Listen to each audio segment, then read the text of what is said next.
Andrew Dick's Film and Ideology, blending Althusser and Lacan.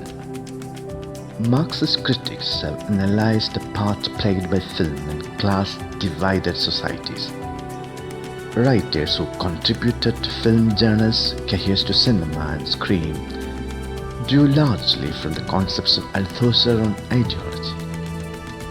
That is, film has become one of the ideological state apparatuses in making people conform to the dominant ideology and its interests.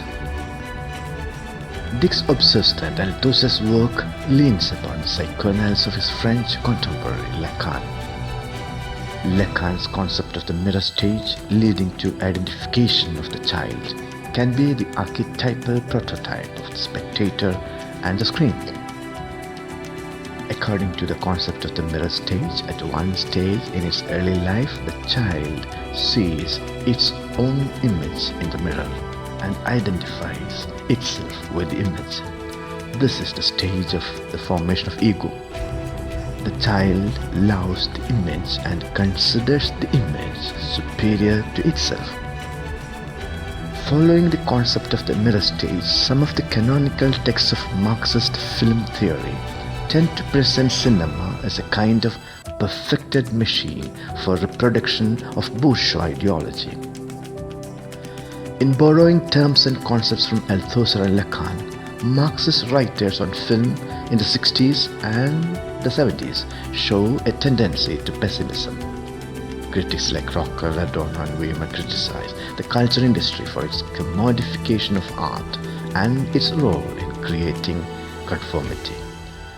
Comolli and Naboni talk about the possibility of filmmaking that will disrupt the ideological quietude of the spectators, through which they expect that there will be an interrogation of ideological domination.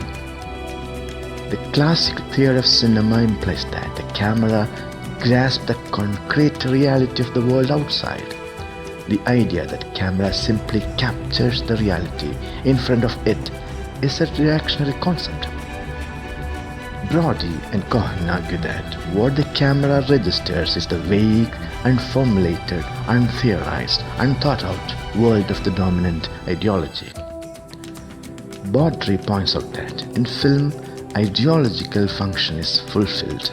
The spectating subject is a Lacanian infant, capturing and making sense of the world with the notion of perspective developed by Renaissance painting in the West. It implies that the frames in films, especially mainstream films, are influenced by the paintings of the Renaissance artists. Baudry adds that film carries the virus of ideology in the very optical system of projection and spectatorship, and hence a politically oppositional cinema is difficult to develop.